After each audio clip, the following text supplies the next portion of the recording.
Whoops. I just got an unstable connection, which is interesting because I just had a 1-hour Meet Echo conference that worked perfectly. Yeah, I had the same. Maybe it's a server issue. Yeah, maybe it just was a scheduled reboot.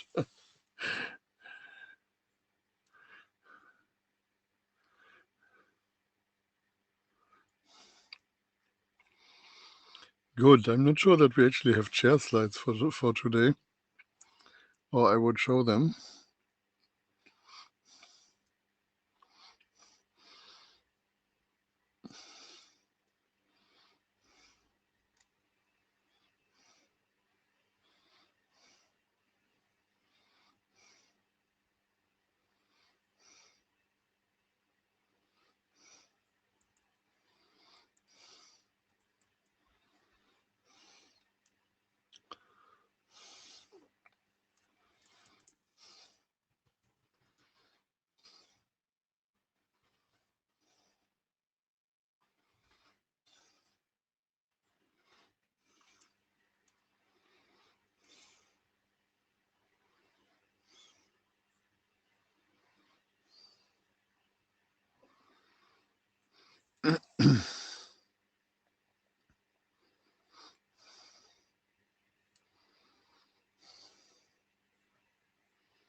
Yeah, it's a bit annoying that you can't see the actual participants.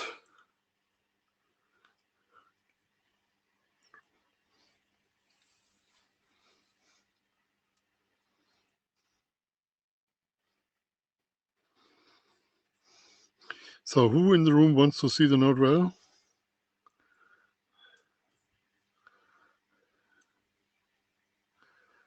Maybe you could read it slowly.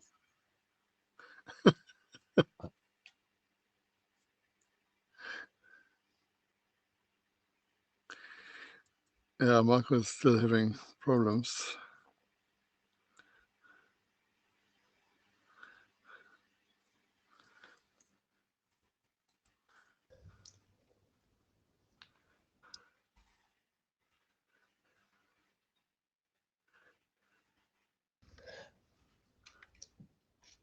That does give me time to catch up on mailing list discussion I should have mentioned. I should have read.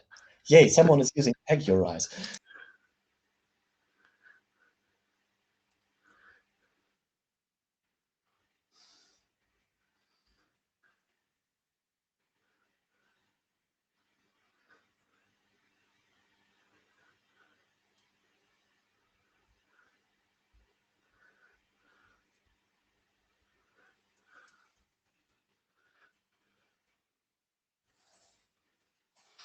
So can someone do me a favor and show the notes I just sent a link around for?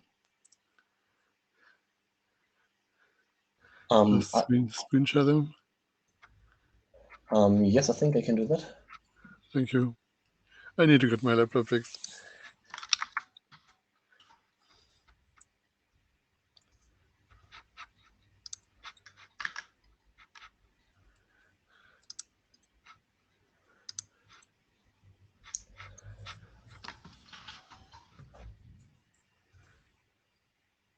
Like this? Yeah, can you go to the I and not to the pen? Yeah, but then I can't take notes at the same. Oh, I probably can. I just have to open a new tab and a new screen. One moment. Got a few more. Okay, I didn't bring my loop.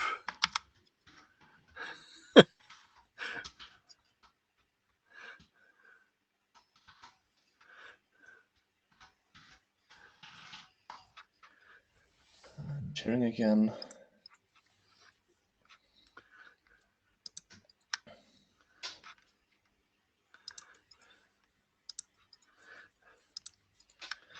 Okay. Yeah, thank you. So we really have, if you scroll up, there is something about the node rel there as well. So just so we have covered that. Can you go down to the 3 agenda items? Yeah, there is a node rel. And we have 3 items we could be talking about. One is core-conf. One is problem details. And one is profiling ad hoc for CoAP and OSCORE. And I'm seeing Ricard there, great. And I'm seeing myself. So I think we actually can start. And Marco has managed to reboot his router. So maybe he will come in a minute. But let me just say on the core-conf front, as you may have noticed, Yang Sibo was approved. So the next one in the set of 4 documents is the core SID document. There are 2 things that need to be done here. One is we actually wanted to make some last-minute changes in Yang Sibo that actually turned out to be too complicated to do at the last minute. And actually, they were about the strategy we are going to use for curating the SID space. So we might as well do that in the core SID document. So the objective is to write this up and deal with the unexpected complexity of writing this up. So that's one item. And the other item is that we had a discussion with the Yang catalog people about how to integrate between their processes and the processes that SID needs. And there are notes from that discussion that have to be translated into text that goes into the SID document. So far, we only have discussed this with Ayana, and that was one of the reasons why it took so long to get this document done. But we now also have to put in the Yang catalog stuff if we want to make use of their services, and I think that would be a pretty useful thing to have. So this is currently stalled on available time from my side as usual.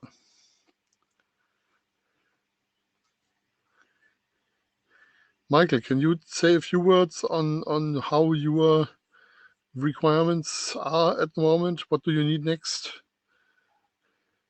It's a good question. I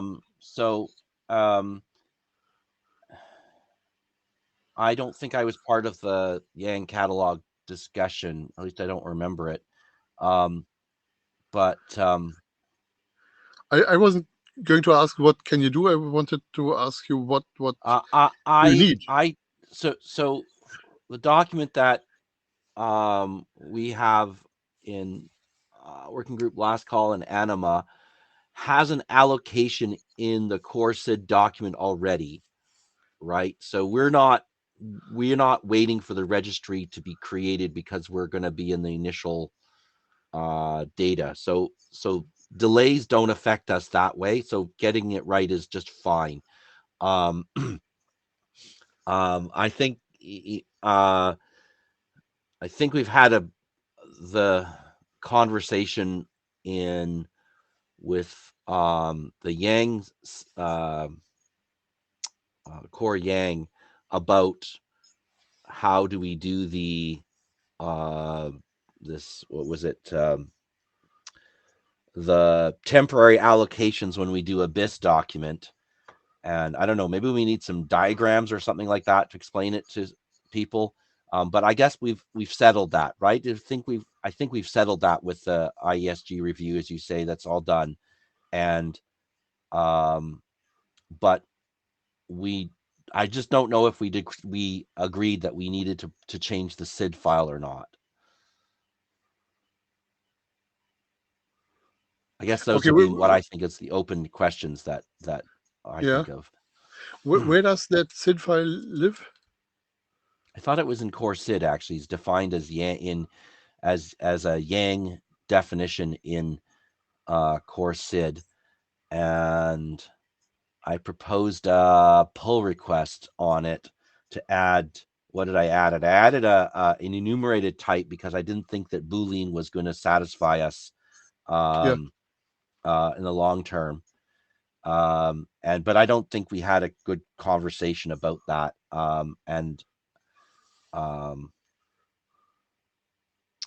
Well, I think it requires a conversation, maybe in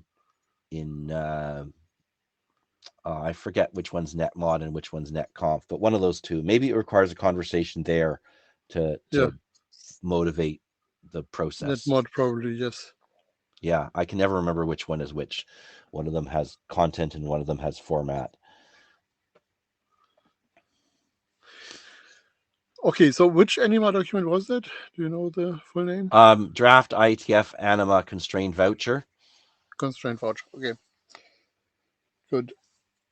So I add that to the things that need to be checked here. Yeah, that one. Exactly. I think we're in a working group last call right now.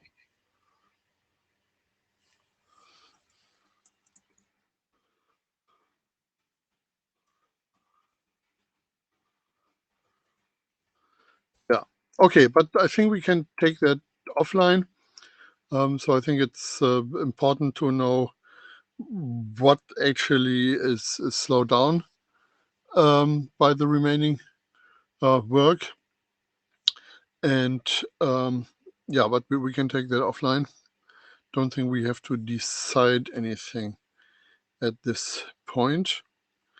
I'm just having a quick look into the normative references. Okay, so core SID is among your normative references right now, so you will be slowed down by any delay on core SID. Yeah. We'll delay in the RC editor queue, but we still have IESG review to go through. Yeah. So it could very well be a tortoise race as to who's the last, but I'm not worried about that. Yeah, sometimes the RC editor puts you into a cluster and something gets, even without a normative reference, and something gets stuck in that cluster, and that can be a lot of fun. Okay, good. But I think that was all I needed to know for core SID. So do we have any other documents that actually are waiting for this?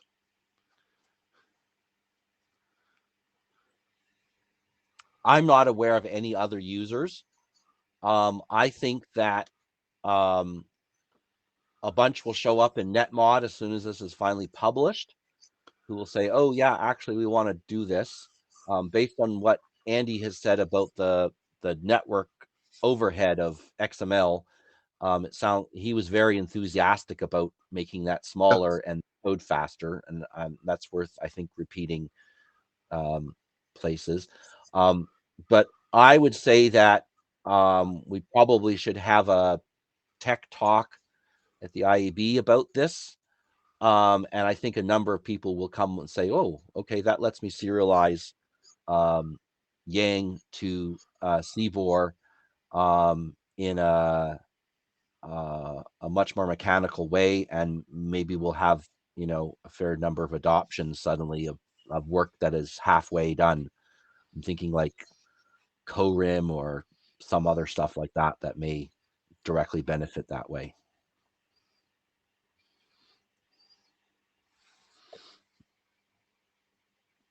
Okay, but that's kind of future. I was trying to do a reference by check.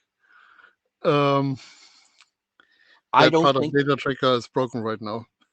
data tracker will tell us for sure, but I don't think there's any other users. I think if there were, we would have tripped over each other. Okay.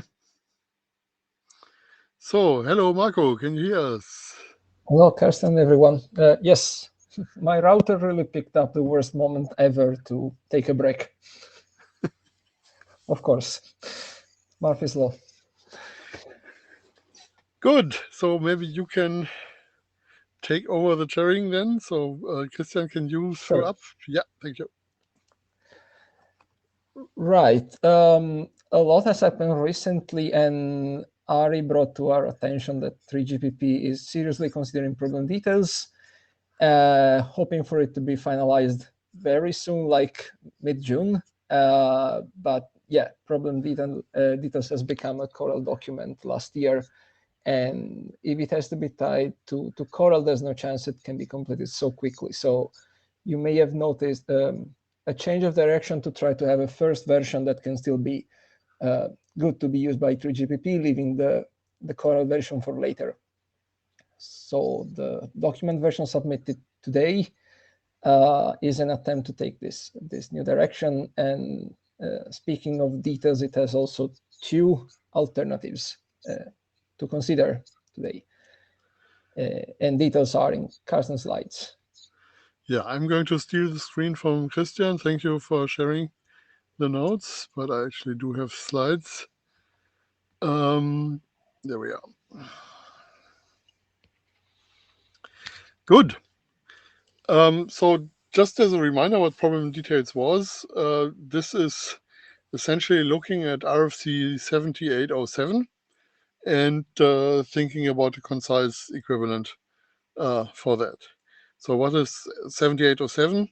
It really is about a standard way for a web server that cannot do something that was asked to do, to provide more details about the problem it had in satisfying the request.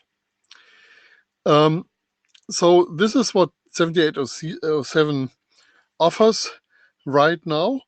It has a problem type, which for lack of any other way of enumerating things in the HTTP world is a UI. It has additional information like a title and a detail, and even an instance pointer where you might be able to get additional information about the problem. And it also allows other entries in this problem details map. In this example, it's the entries balance and accounts, which are added by the server that is providing the problem description, so you know what the current situation is. So the string under detail has a human readable form of this, and the entries balance and accounts might be a machine readable way that you describe in your API definition how this might be used by a web client to actually modify the request. So interestingly, the detail has some information that the additional entries don't have, the number 50. But yeah, that's a realistic example. So that's where we were coming from. The 7807 people are actually working on a BIS right now, trying to make use of things they have learned, but this is ongoing, will take some time. So we probably won't be able to actually use 7807 BIS for this work, but there's still an extremely interesting issue tracker out there which shows what the kind of problem you what the kind of problem is that you get with these problem details. So this is background. Now on the excuse me, current status of this document. So the last draft is from July 2020. And we decided this is really a useful application for Coral. So we might as well make use of Coral. But yeah, that will take some more time. We are not yet done with Coral. And now the problem, I'm overusing the word problem today, is that 3GPP apparently needs this now. So they have a release coming up in mid-June, and they want to be able to use the concise problem details alongside the HTTP ones. So that's the background, and we are now looking, is there a way for us to come up with a concise problem details document by then? So this will require some pretty quick thinking to make it happen. Yeah, one thing that the RC 7807 people learned is that using a URI reference for type doesn't really work very well. A URI reference, one form of URI reference, of course, is just a short string, like out of stock, out of credit here. And the problem is when you write that into 7807 problem detail, since it's a relative URI reference, this is resolved with the current base, and the current base is the problem details document. So you would have to have kind of in the same directory something that is called out of credit that you actually resolve this to. And since, of course, problem details documents are usually supplied from very different places in the path tree, that goes wrong most of the time. So one thing we discussed is whether we shouldn't go fully in the direction that 7807 BIS is picking up partially now, which is actually making use of registries. And of course, we have one registry that we simply can use for registering types of things, and that's the Sibo Tag Registry.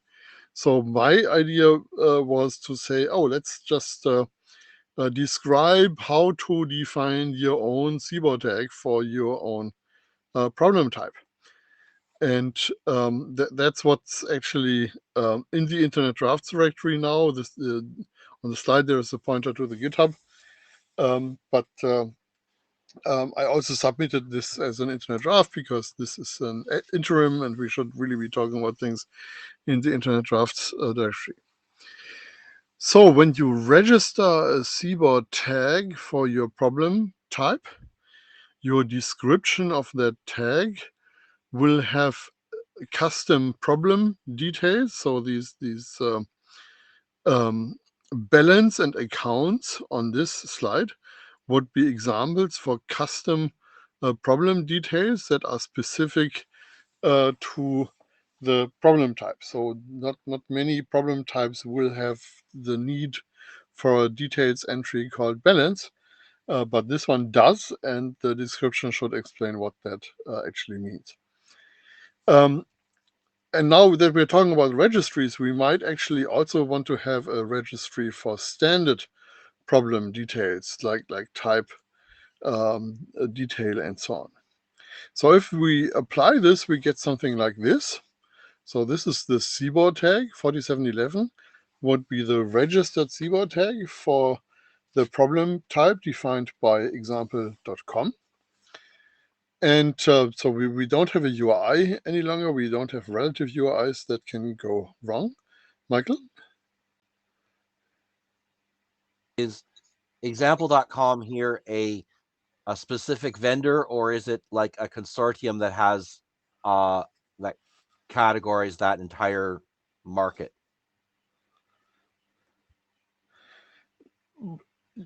Typically, it's the developer of the code that runs on your server. So it might be either. I'm just trying to understand how many codes we need here. That's all. Is it one per software, one per site, one per problem space? One per problem. Okay, thanks. So more like thousands, tens of thousands.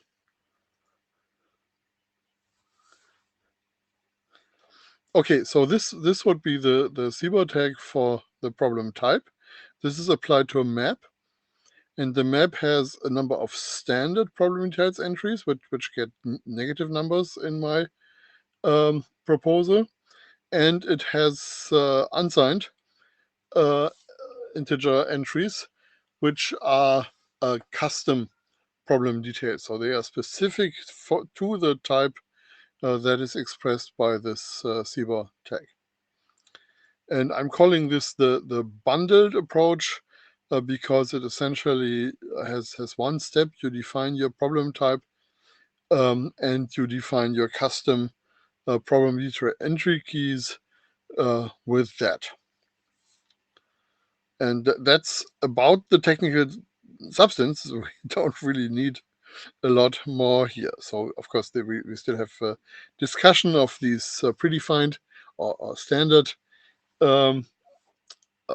problem detail entry keys, and we leave the rest to the people who define problem types. So this is a solution that's pretty oriented towards using Sibo, which is the natural thing for something that I came up with. And I wrote this up, and that's in the draft right now. But of course, then, which is always the problem if you work with people who are brighter than you, Thomas came up with another way of doing this, which I am calling the unbundled approach. So he just completely gets rid of the problem type and instead uses a global registry for these custom problem details entries. So there is no longer a bundling like in the previous case where 4711 is the bundle that defines 12 and 17. But you would just define the problem detail entries you need. And of course, it makes a lot of sense then to have these be maps. So you don't need to have 10 of these for your next problem type, but you actually can define one. So those who know what a CWT is will feel right at home, because that's exactly the idea how you put together your CWTs. You use registered claims, and from these claims you actually generate claim sets. And here you would use registered custom problem details and build your problem detail description. So as an example, this looks like this.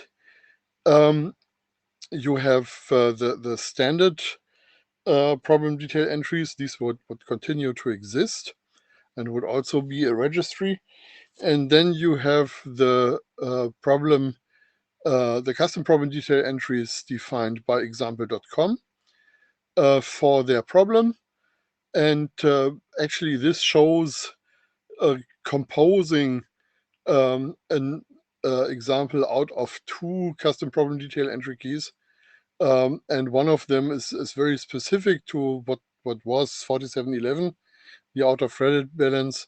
And example.com also has defined another custom problem detail entry key that they are using in several of their problem types, but problem types don't exist anymore. And so they just say which accounts were available for doing this transaction. So this is an example for an unbundled approach. Michael asked whether 4711 is arbitrary. Yeah, 4711 is one of the two German syntactic metavariables.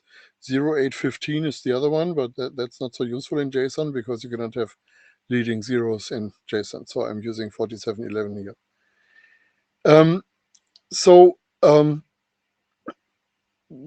another way of doing this would be to say, okay, we just define a single custom problem detail entry, which here again gets the number 4711, because that has an internal structure. It's just another map, as you can see from the nested braces, and it has an internal structure that are local to this 4711. So example.com, when they define what their custom problem detail entry key 4711 means, would define how this map is structured and describe what 0 and 1 mean, which I describe with comments here in this Sibo diagnostic notation. And from there, of course, you could also have alternate ways of doing this. So instead of registering a number, you could use a URN, like this tag URI here. That's just one example. You might as well use an HTTPS one, but this uses tag because it's probably particularly useful in this context. A tag URI is a tag that makes use of a DNS name, like an HTTPS URI would do, but it allows you to say that this is the state of the DNS name at a specific point in time. So this here means whoever had example.com in 2022 defined something called out of credit. So with HTTPS, you have the problem that you don't know whether the domain name actually changed hands.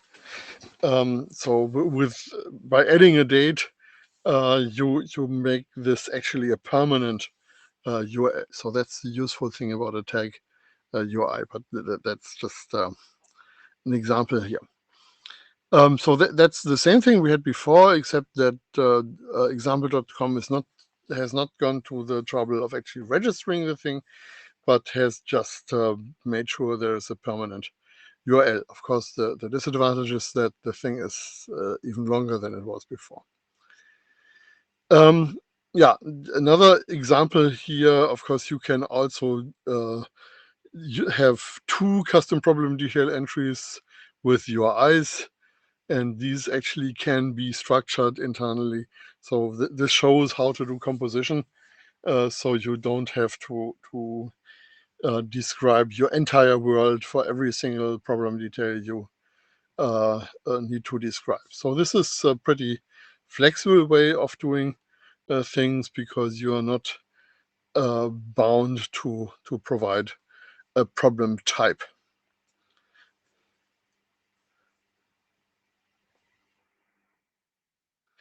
So these are examples for the unbundled approach. This is not yet written up, but it's probably a small matter of editing to put that instead of the bundled approach into the draft. And yeah, one question is that something we can decide? I'm pretty open. I do like my approach of doing things, but I also like Thomas' approach here. And the other interesting question is, can we get this done this week? Because if we want to do a working group last call and then an AD review and then an IETF last call and get the document approved before mid-June, this is getting interesting. What is the event in mid-June that matters? The 3GPP release. Ah, okay. And they can only reference an RFC? Well, that's something we Ari, go ahead.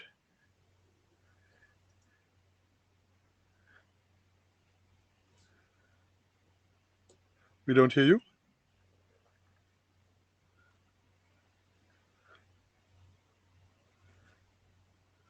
Me or Ari? We don't hear Ari.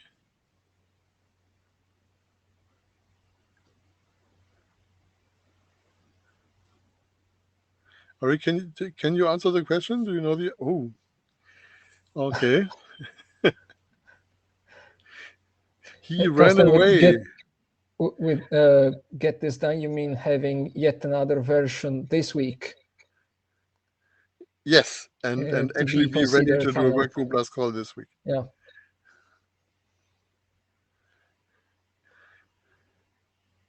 Ari, go ahead.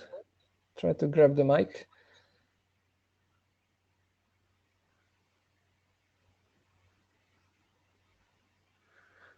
Yeah, but we can't hear him.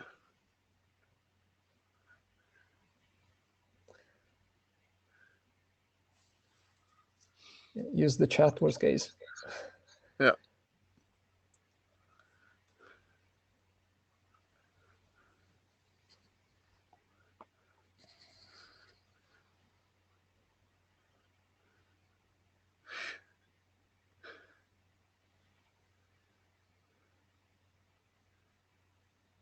Yeah, as I said at the beginning, we had such an uneventful, wonderfully working Meet Echo meeting the last hour. And now we get all the trouble here in this one. How about now? Yes. We hear you. Okay, so for the record, seems to be if you unmute yourself for a long time, Safari loses the permission to use the microphone. Interesting. Guess there's some timeout there. Yeah, so I was planning to comment on the timeline. So yeah, it doesn't have to be an RFC, but it needs to be feature stable. So I mean, of course, it would be better to have an RFC, etc. But the 3GPP folks do understand it's a bit overly optimistic. But if we can have a version that we can say, okay, this is feature stable and this is what's going to be used, they would be willing to use in this version. Then in the following version, just update the reference.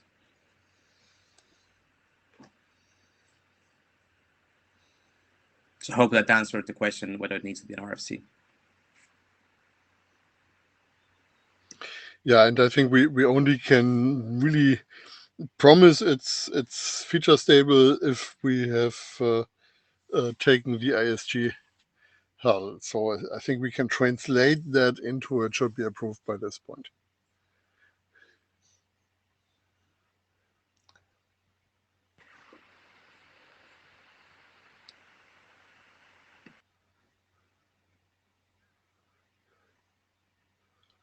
Thomas?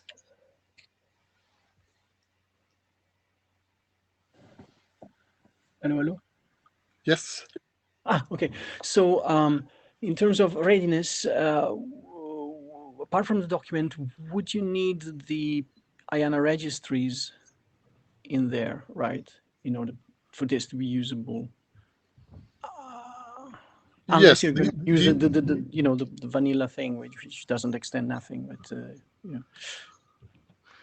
the registries will start to exist at the time the document is approved. Okay, so it's past ISG, right?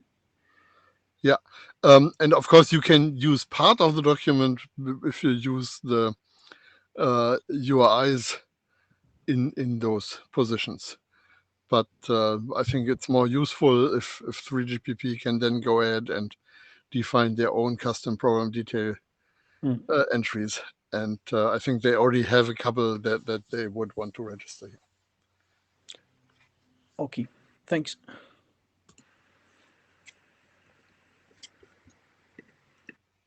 Christian? So what wasn't quite clear to me from this presentation is what the road forward with problem details should be. My understanding from early discussions was that we might still have later a Corel-based problem details that are more powerful and more expressive, and in some way isomorphic to the problem details we do now. If that is the case, then I would prefer if we went for something where people register their problem details, be it the tag-based one, or the bundled one, which I rather like because it's a bit easier, or one of those with registered indices, because then we can use that input while creating the mappings and getting a Corel-based problem details done. If we don't want to go there, that's moot, of course. Yeah, if you're asking me, I certainly want to see a Corel version of this. But looking at the structure that we have here, it shouldn't be too hard to map this to a Corel structure. It's either would work, but if people start defining their own tags, we lose track of what is used out there, and there might be usage patterns that don't translate that well.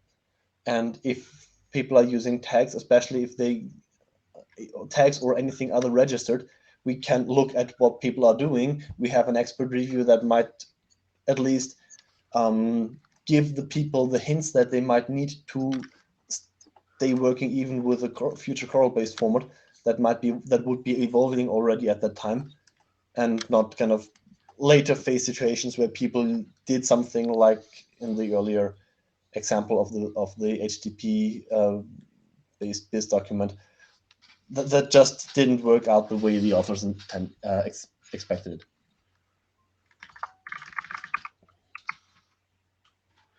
Yeah, of course, an interesting variable here is what is actually the allocation policy for the various registries. So for Sibo tags, it's pretty clear that people can do FCFS and will do FCFS. So you wouldn't get the benefit of an expert review. And for the other ones in the unbundled model, I probably also would tend to make most of that registry FCFS.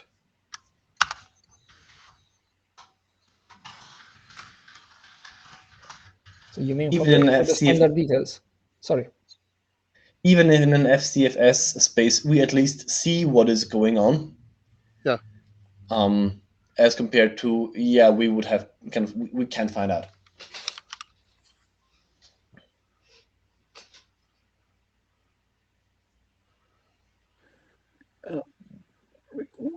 Christian, could you articulate a bit better what the worry is here? Because it seems to me that compared to 7807, we are establishing a forward compatibility policy here from the onset, which they don't have, and that's what's causing them troubles. Yeah.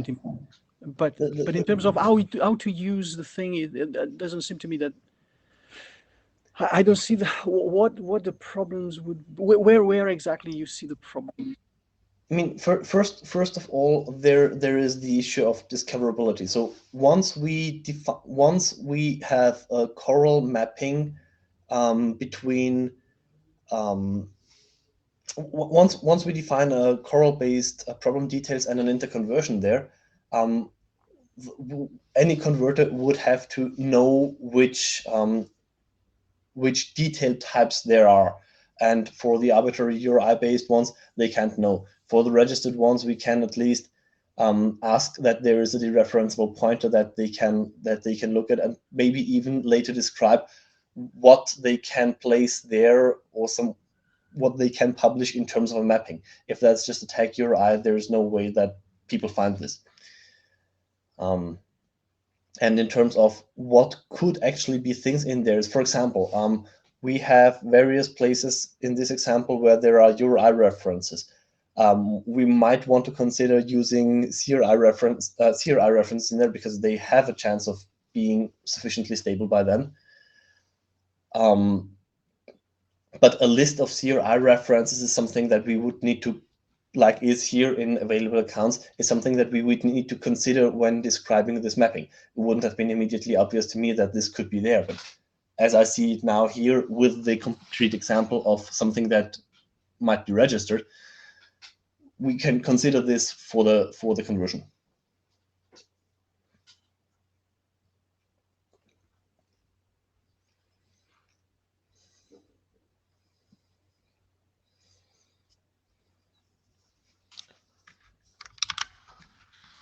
So, Christian, do you expect an easy, almost automatic conversion from this these tags into Coral relation types?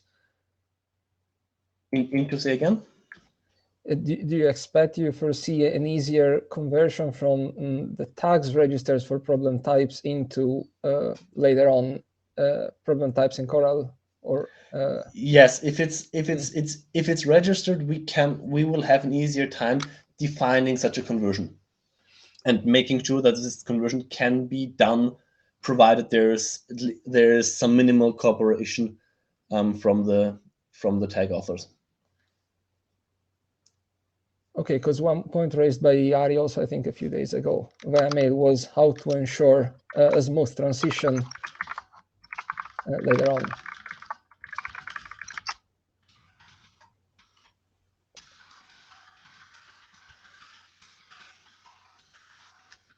Ari? Good, thanks. So I'm thinking that there's kind of a short-term and longer-term considerations, and the kind of the evolution path will be one of the longer-term considerations. Maybe the key short-term considerations, just to double-check that they are covered. Of course, first would be this feature parity with the HTTP problem details, but I guess that's quite, to me, it looks okay, but just wanted to make sure that we can express the same things we do with the other, on the HTTP side, also on co-op side.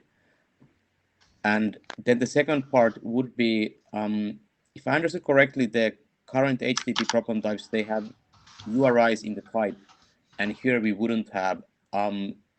Is the mapping from one to another trivial, and what would be the steps for someone having to do that? That might be a, I don't know, useful appendix perhaps in the document to explain that.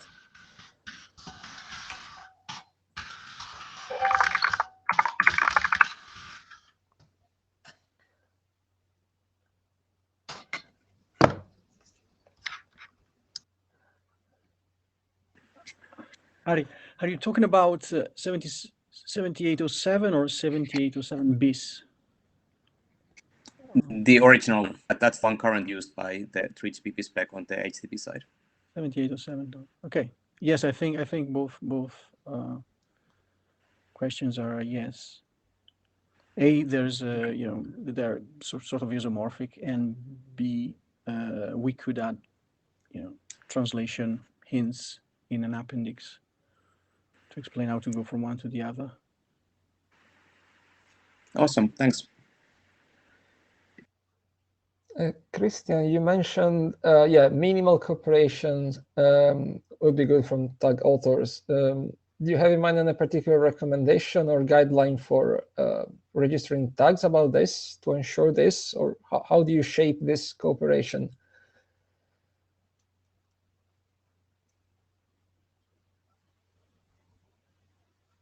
If I unmute myself, you hear much better, right? Yes. Well, first of all, I somehow agree with Carsten that FCFS is a good policy, so we can't make any requirements there. What I roughly envision for the conversion process is that by the time we have Coral problem details, we would suggest there would be some description of the packing dictionaries that are used in Coral anyway, that are needed for practically using any Coral document. And in the document that describes problem details for Coral, we could describe additional data that is in there that allows the conversion. So for example, taking the out of credit balance here, the problem details, the Sibo packing, the kind of external Sibo packing data. That is not necessarily what applications use, but something that conveniently an application also would provide, that describes how a Coral document describes out of credit, would have its dictionary items that have number 5 is out of credit balance and number 6 is available accounts, with full URIs in the background and all the things you need to make it Coral. So those would be numbers that go into the tag numbers in packed Sibo. And along with that information, there could be the additional data that says, and by the way, in a pre-Coral problem details, a problem that has this property would map that out to, say, non-standard detail 4711 sub detail 0, and the other one would go into 4711 sub detail 2. With the conversion policy, they are always integers. With the conversion policies, they are a list of your iReferences. And that's data that could be provided along with the packing information for the Coral based problem details that could also be used to do this conversion. That's one form of cooperation I envision. And now certainly there will be people who have published by that time problem details, problem types that will never get that information, and someone might later still define a dictionary for them. But if someone converts it, then they can just do this in a single document.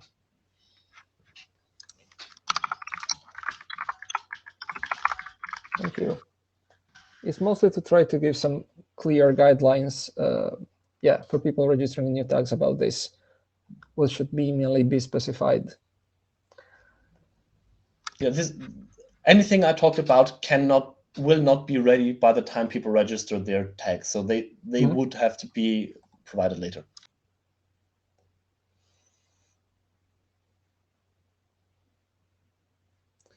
Yeah, speaking as individual, I tend to prefer the tag approach anyway. I find it a bit cleaner, and at least thinking in terms of types with their own namespace.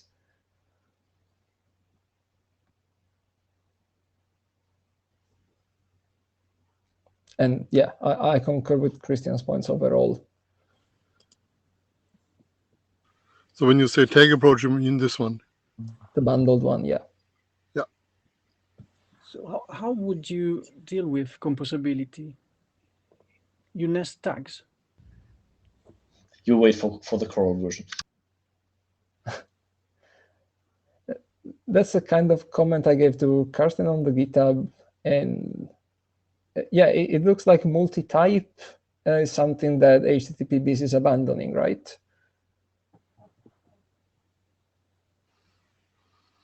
Yeah, that's a clear direction from what I read there.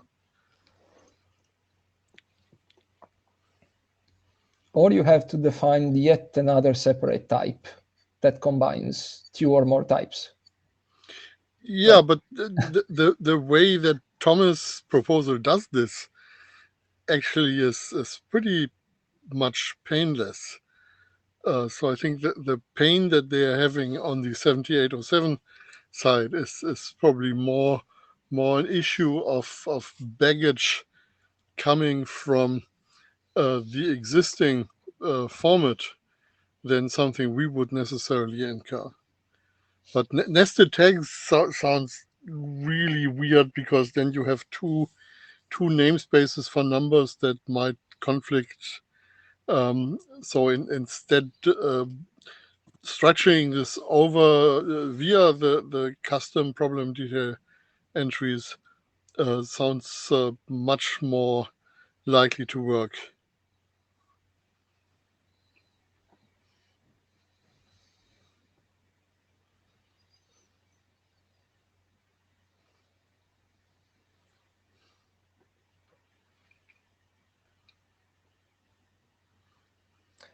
Harry, do you have a feeling how composability is important, especially in the short term for 3GPP?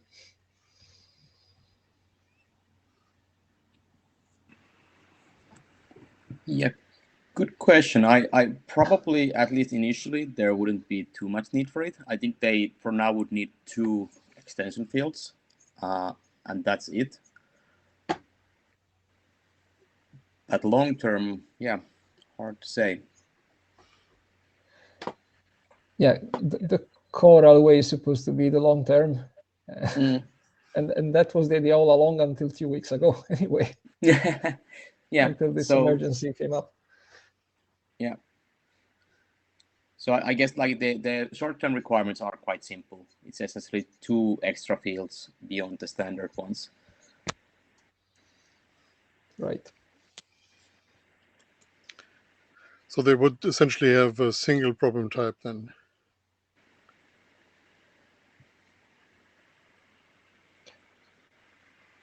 Yeah, they might even leave even with the basic type, I suppose.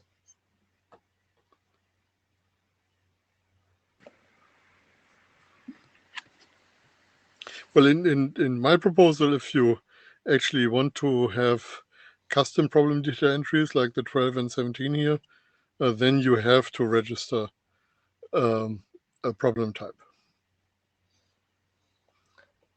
Sure, if you want to extend with more custom details. Yeah, and it seems that there are some 3GPP custom details. I forget what they are. Ari, do you remember?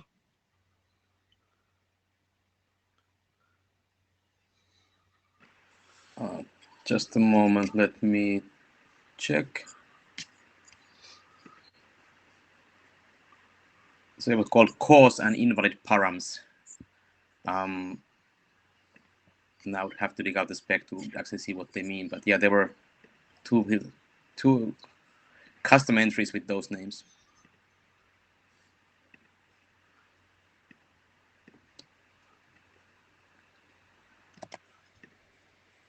But it's the pre-GPP technical spec 29122 that contains that information. I can also try to dig it up now.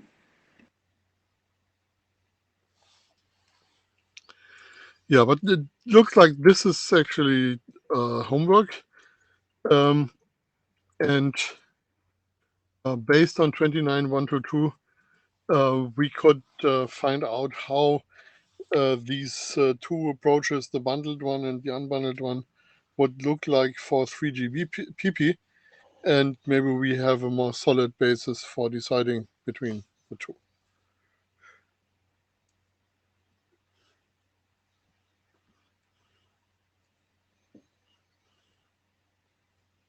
So it's homework for this week. Yes.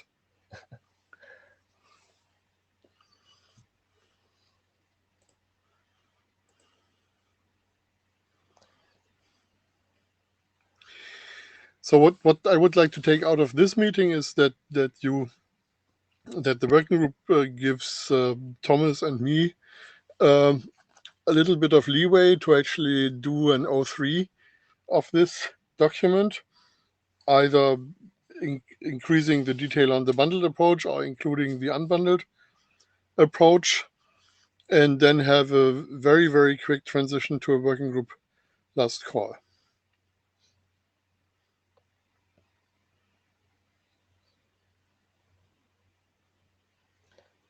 That sounds good.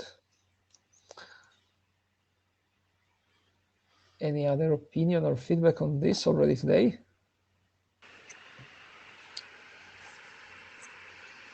Yeah, sounds good. And I guess any other considerations needed that we can move this forward fast? Should we do some preemptive discussions with IESG or whatever it takes?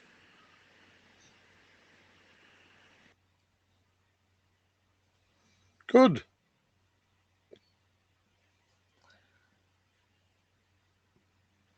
So I think we'll have it at the next interim too. We are going to be in the middle of the working group last call then. Yeah. Thanks a lot, Carsten and Thomas, for taking this so quickly. Okay, then we can move to the next item.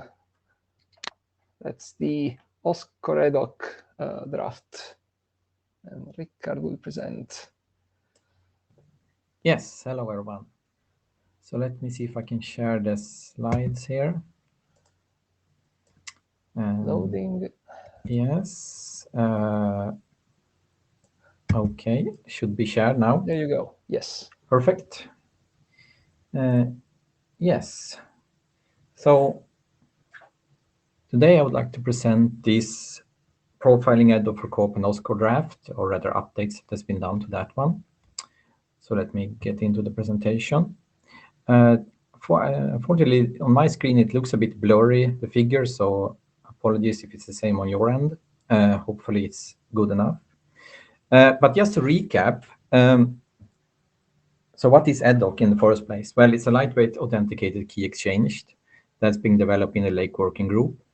And its main use is to establish an OSCOR security context between two peers. And the normal way that EDOC is defined is that you have two round trips before you can start using OSCOR and actually communicate with OSCOR.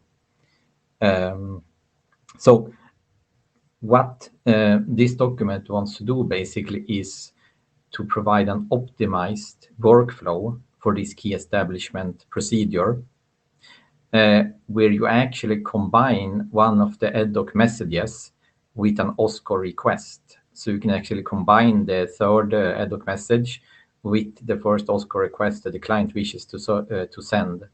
And then the main point of this is, of course, to reduce the amount of round trips before you can actually start your OSCOR communication. So essentially, this saves you one round trip compared to the vanilla workflow defined in ad hoc. And other parts that this document covers, I mean, it also covers some other general points about ad hoc for OSCOR transported over co-op. And this includes things such as the conversion of OSCOR IDs to ad hoc IDs, because they both have a concept of identifiers in both protocols, essentially.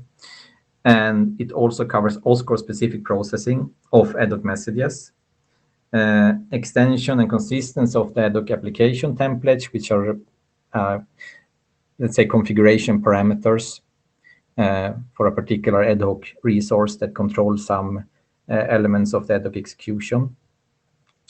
And it also covers then the web linking for discovery of ad hoc resources and their application templates, including elements within those templates. So this can help you discover an ad hoc resource and also appropriate configuration to use with that particular ad hoc resource. So that's the general recap.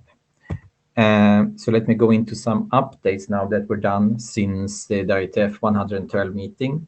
And as I present, if anyone has any comments or objections or feedback, feel free to jump in. So one point that was updated was regarding the client processing for the ad hoc plus OSCOR request. And now it's clarified that you should not have more than one outstanding interaction. So not more than one of these ad hoc plus OSCOR requests outstanding. Assuming that they are the ad hoc OSCOR request for the same server and they are related to the same ad hoc session identified by CR. So under those constraints, you should not have more than one outstanding interaction. And this is kind of to ensure that a impatient client, will not flood the server with excessive amounts of requests. Another point that was updated was on the server processing side.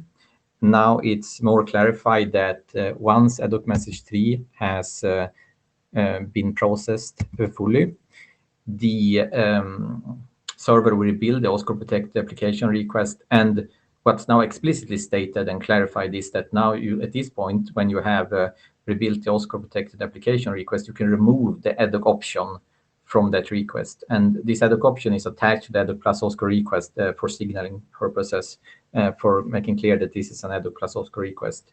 But internally in the server, as you do the message processing after you have rebuilt OSCOR request, you can remove this ad hoc option because it's not needed from then on, since it's just signaling to the ad hoc processing for what to do with this request, meaning to extract the ad hoc relevant parts and actually run ad hoc based on that message 3.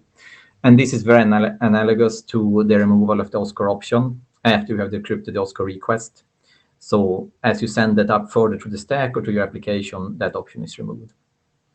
And this can help to ensure correct processing when both inner and outer block files are used, due to how we define that. And because that in that case, the server would like to have a clear indication of exactly which message is actually including this ad hoc message 3. And as the blocks are being reassembled, you should remove this option so that later processing of that reassembled request will happen correctly.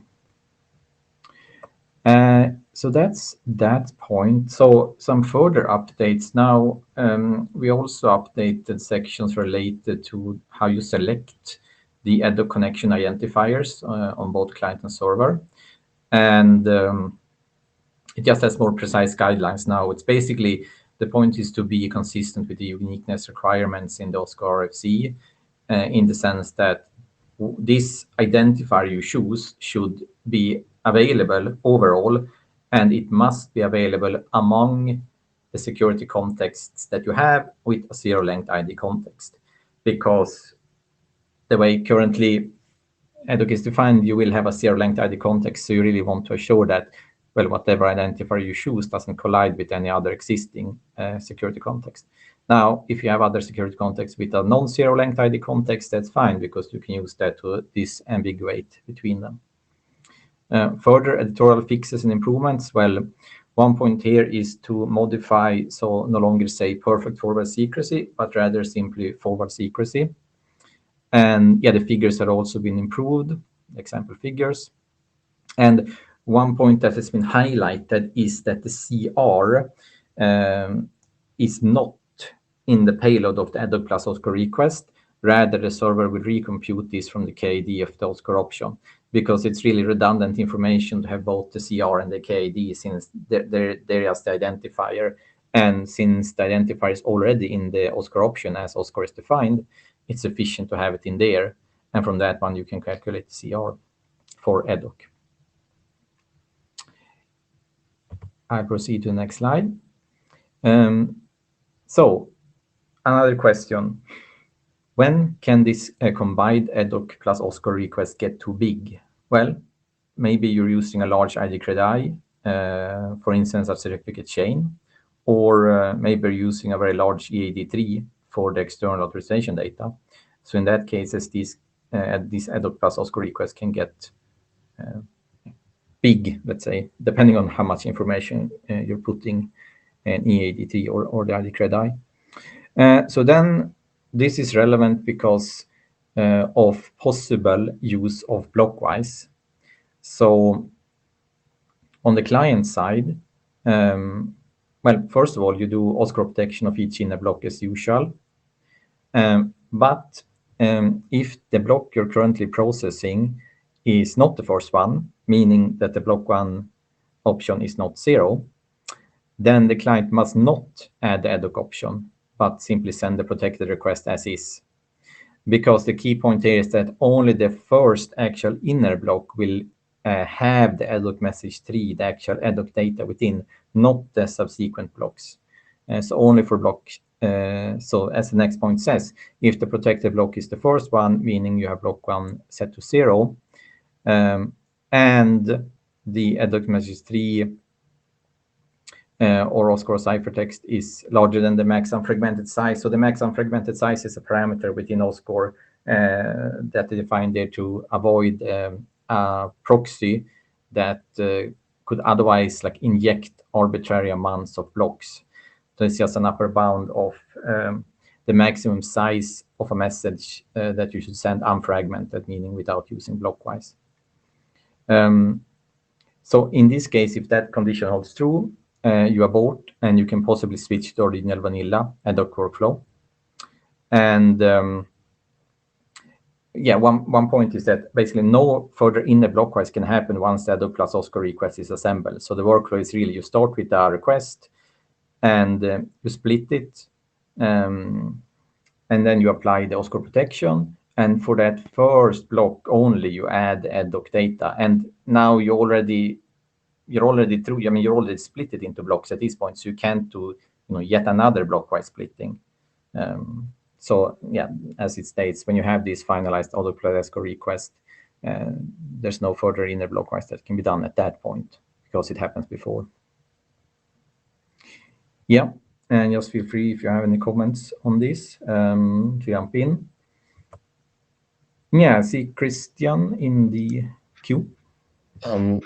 What I'm a bit confused about is how can you have an ad hoc request in an outer block in a non-initial outer blockwise message in the first place? I mean, the outer blockwise is only kind of this happens within a given OSCOR context, so there is already the OSCOR context, and having ad hoc is kind of I don't see how this would happen in the first place. I'm not sure I 100% follow you. You're talking about outer blockwise now? Yeah, I concluded that this is about outer blockwise because it says OSCOR protection for each inner block is as usual, so as it should be. Yeah, I think it's really just to highlight here that we're talking about inner blockwise.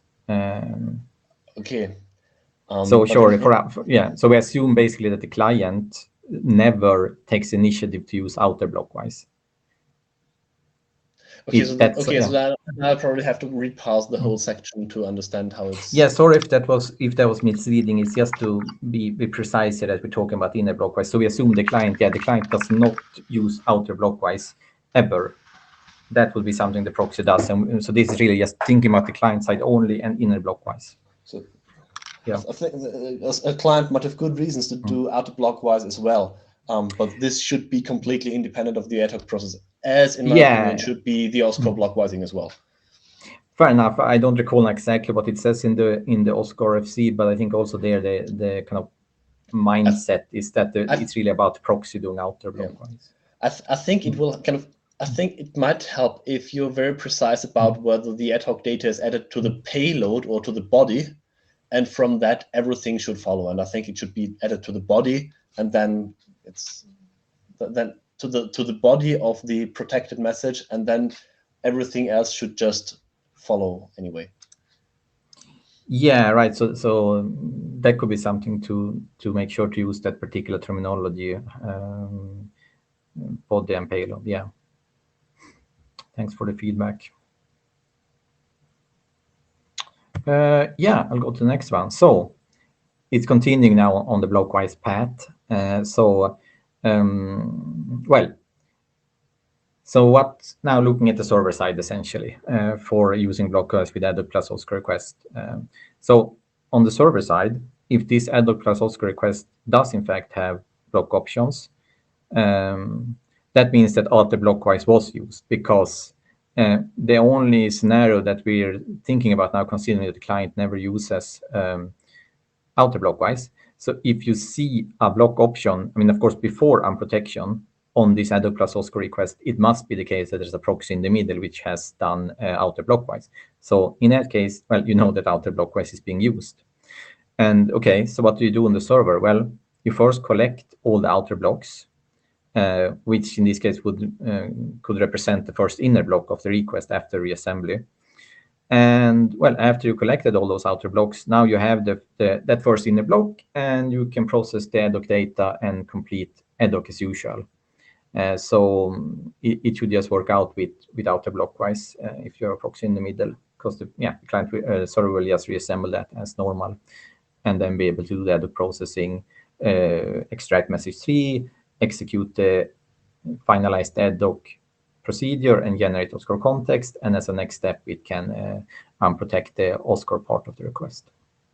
So, well, this new text on blockwise, though, that brought back an old question, let's say, that was thought about and discussed before. And that is, if you are in fact using blockwise for the ad hoc plus OSCOR request in a blockwise that is from the client, so in that case, when does the optimized workflow stop being convenient to use, right?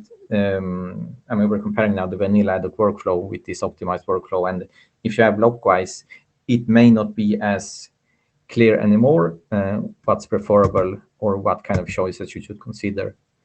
So we go into that a bit deeper now and continue that. So now it's really covering, like, if you have the optimized workflow and you actually have blockwise from the client, that is inner blockwise from the client.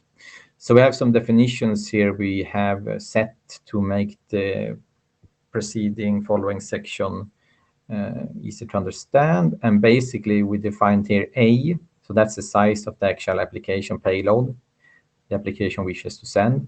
And we have B, which is the size of ad hoc message 3. And then we have this limit. So the limit is really, I mean, the practical maximum amount of bytes that you can send before you have to use blockwise. And that can depend on, you know, your network setup. Basically, it could be the UDP maximum datagram size. It could be the IPv6 MTU. So, but regardless, whatever that limit is, you have a certain limit for the maximum amount of bytes you can send before you practically have to use block. Of course, you can still use blockwise even if you're below that limit, since you just choose to do that. But this is the practical upper limit. And then we also consider overhead. So this is, well, overhead from all the different layers, including OSCOR itself. And then we define here the limit star, which is then your practical maximum limit minus the overhead. And this limit star then becomes the limit you should actually be considering as a client, basically. So then the question becomes, right? So sending the edhoc plus OSCO request, that is going to work out fine in two cases. First case, if you're not using inner blockwise from the client, in that case, you need a restriction that the A is less than the limit, meaning the size of the application payload is less than the limit. You also need that the size of edhoc message 3 is less than the limit. And in addition, you need that the sum is less than the limit. So, and this is kind of written like this for just for clarity to show the individual comparisons that you have to do. So basically, well, since you're not using inner blockwise, you really have to make sure that both A and B and the combined size of the application payload and edhoc message 3 is below your limit star. Otherwise, well, it's just a too big message to send. You have to use inner blockwise. But if that's, yeah, Christian? Yeah, finish this slide and then I'll have a question. Yeah, okay. Or, well, if you do in fact use, so basically as to clarify on the last point, right? If you don't use inner blockwise, that condition has to hold true. Now, if that condition doesn't hold true, well, you can still use inner blockwise, but then the secondary condition still has to hold true. And that is that the edhoc message 3 size must be below limit star, and your block size plus B must also be below the limit star. Because, and the reason is, only the application payload can be split into blocks. So if your edhoc message 3 size is larger than the limit star, well, well, you can't just append that to your first inner block and send it, because you will be exceeding the limit that you have to consider on the network. And the reason we involve the block size here is because in edhoc message 3 you will have the block size amount of bytes from the application payload, then plus the size of the edhoc message 3, and that in combination has to be lower than the limit star. Otherwise, you're sitting there with a message that's too large to send, and you cannot split it any further at this point because it's already been split within the blockwise. Yeah, I think that's the slide. So Christian, please. I think that from an implementation point of view, before I implement the kind of sending the message 3 separately out from these equations, in that time I'll just implement sending the initial request outer blockwise and then sending the later inner blocks without outer blockwise. I think it's way easier to just rely on the layers we already have rather than I mean, sure, there might be some applications that do that will need precisely that calculation, but I think that most applications that use somewhat generic stacks will just outer blockwise if their message 3 is so large that it So you're saying, and it won't send more and it won't be sending more data. It will just be sending this kind of, it will still be sending, say, two outer messages, two outer blocks for the first thing, instead of sending one request, one ad hoc request and one OSCO request. All right, so, but then you're saying basically to use outer blockwise in that case. That's always an option. Yeah, I mean, fair enough. That's an option. Also, I want to clarify that, yeah, these calculations, that's not necessarily something we say that you have to, like implement and use in your particular implementation. Of course, there's other reasons. This is more for the logic or describing the trade-off, or just being very, formal about when and when not this will work. But yeah, thanks for the feedback. I mean, if that could possibly be an option. I mean, if you're fine with your client directly using outer blockwise like that's certainly also an option. But continuing a bit on this, so just for some practical guidelines and kind of rules in a sense, or just how things are in practice, that now again, like if B is larger than your limit star, you practically can't use the edhoc plus OSCO request, because it's simply the edhoc message 3 part is too large to send. with the with restrictions we had in mind of only considering inner blockwise, of course. And so that's one rule. And the second one is that if your A, that is the application payload, is larger than the limit star, or the combination of A plus B is larger than the limit star, well, then practically you have to use inner blockwise, because you can't send that as a single request since it will exceed the size. Yeah, it will be too large to send on the network you're using, essentially. So then you should switch using inner blockwise. And be careful when choosing the block size to make sure that the block size plus the edhoc message tree size is lower or equal to limit star, because that combination, since we add the edhoc message tree after block-wise splitting, you have to make sure that whatever block size you have plus the size of edhoc message tree is not larger than the limit, because if it is, you're again sitting with a message too large to send. And yeah, again, right, you can still use inner blockwise, of course, even if you're not exceeding the limit star, simply because you choose to, or for whatever particular reason you want still to use blockwise, even not strictly forced to use it. Now, if you are using inner blockwise, then we calculated here the amount of round trips for comparison purposes that you would need to complete ad hoc and then exchange OSCOR protected data. So in the case of the optimized workflow, you really end up with 1 plus the seal of A divided by the block size. So that's really, yeah, dividing the application payload by the block size. And then you add 1 because you still have the first round trip of ad hoc, which is ad hoc message 1 and ad hoc message 2. And in your first inner blockwise message sent, the ad hoc message 3 will be attached.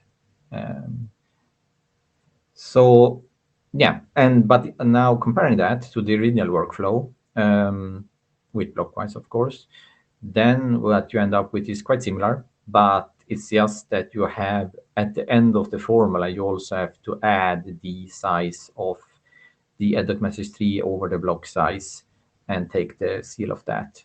Yes, because now you're sending that as a separate message. So you also split that using blockwise as a separate procedure.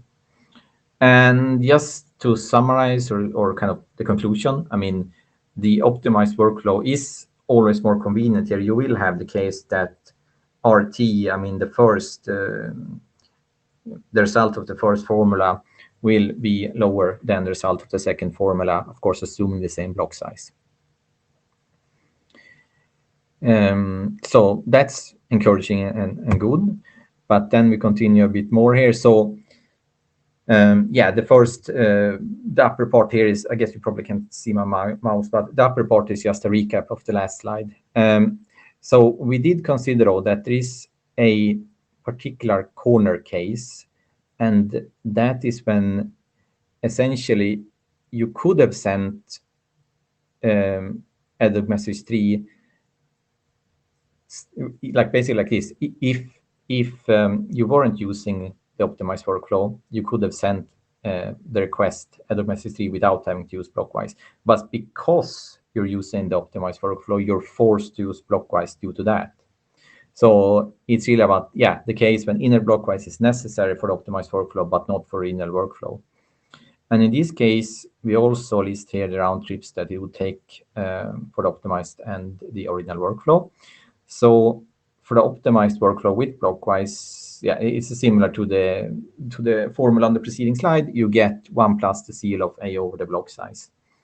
And if you don't use blockwise and you have the original workflow, well, you simply get 3 here, as it's just a normal ad hoc execution in that case. So this can be the kind of corner case where just the fact that you're using the optimized workflow forces you to use blockwise because of the extra size that, well, essentially, since you're combining ad hoc message 3 and the OSCOR request, you will get a larger message to send, right? However, the optimized workflow can still not be worse. It will not be worse in terms of round trips. And so it does depend on what block size you choose. And I mean, ideally, you should choose such a block size that you can split these messages in 2 blocks. and that would be likely because it's likely that you can do that, since you probably would be not very much over the limit, since A itself is below the limit. It's just when you add the adjacency 3, you go over the limit. So however, I mean, like, even in this case, you would still be forced to use the addoc plus OSCOR request and inner blockwise. So it's just like your yeah, let me just continue. Actually, I think it continues here on the next slide. So yeah, just kind of the main takeaway. When inner blockwise is used, the optimized workflow will yield less round trips. And as I said in the previous slide, you have this corner case where the optimized workflow requires blockwise, but the original workflow does not require inner blockwise. So again, the optimized workflow is still, it can be, I mean, depending on the blocks that you choose, it can be not worse, it can be actually better to or equal. It's just the problem is that you wouldn't really see in this situation, in this corner case, you wouldn't really see an advantage in terms of round trips. And you just have these extra processing steps of being forced to use the combined request and also consider that you have to use blockwise. And if the end result is, you know, the same amount of round trips, there's really not a strong or a good reason, I would say, to use the optimized request in this particular corner case, again, when you could have sent that message without blockwise, but the simple fact that you're using the optimized workflow forces you to use blockwise. In that particular corner case, we suggest that the client should not use the optimized workflow, since, yeah, you end up with the same round trips as just the vanilla workflow, but you have to use blockwise and optimized request processing. So it's just extra processing for no real benefit. And then in this corner case, you should, as a client, revert to just simply using the original workflow. That seems like a simple solution. Yeah. And then just a few thoughts on next steps. So we want to explain and add some text now based on the preceding slides and based on this analytical model also on when you should and when you should not use blockwise, essentially, inner blockwise, that is, just for some kind of guidelines and recommendations on what you should do. Another point, well, we should now revise and simplify the text about the OSCOR and addoc identifiers, because there has been some major changes recently in the addoc draft about the identifiers, and now they are intrinsically only CBOR byte strings. So that changes the logic that we have currently, actually simplifies it a lot. We want to cover a little bit more the actually use of the URL compression option once that's available, because that could also fit quite nicely. Yeah, some more additions on the security considerations. And just as a status or a note here, we do have a running code for this, built for Eclipse Californium, that's written in Java. And that implements, I mean, addoc itself based on the version 12 draft. And it also implements this optimized request model. And of course, this will be updated along with updates to the addoc draft and updates to this document itself also that I'm presenting now. And yeah, any comments and reviews are very welcome on this document. Thanks, Yes. Richard. I think Christian queued up a few points in the chat, especially one on slide 3. Yeah, then yeah, because this is really the end here. So thank you for listening. And by the way, the code can also be found here. It's publicly available, as you see there on the link. Then I go to slide 3, if I understood things correctly. Yep, on the topic of the no more than one outstanding interaction. Yes. This is just a recommendation, right? So it's a normative should, but not ruling it out, right? Because if someone has an end start, has arrived at an end start greater than 1, this might be something they kind of this might make sense to do. Although I believe, having it as a recommendation not to is probably a good idea. So it's Yeah, I believe checking it's not forbidden. Well, yeah, I was going to say, like, currently, I believe we, in fact, do have must not. That's the language we use, so it's a must not. Must not have more than one simultaneous outstanding interaction.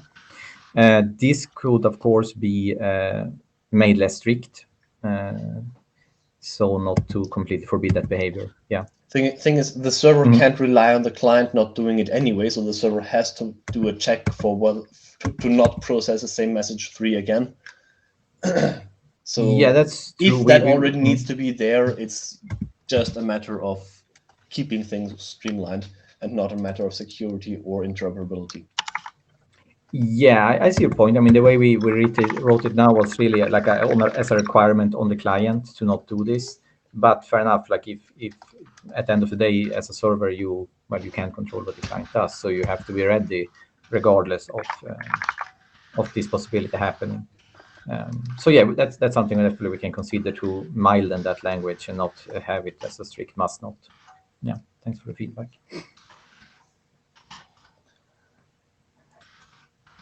Okay, Yes. we are over time already. We are, unless yeah. there's something really important to add online, we can wrap up with the meeting and this can continue us on the list. Definitely, yeah. So thank you for today. Talk to you latest in 2 weeks. Thank you. And thanks for the minutes, Christian.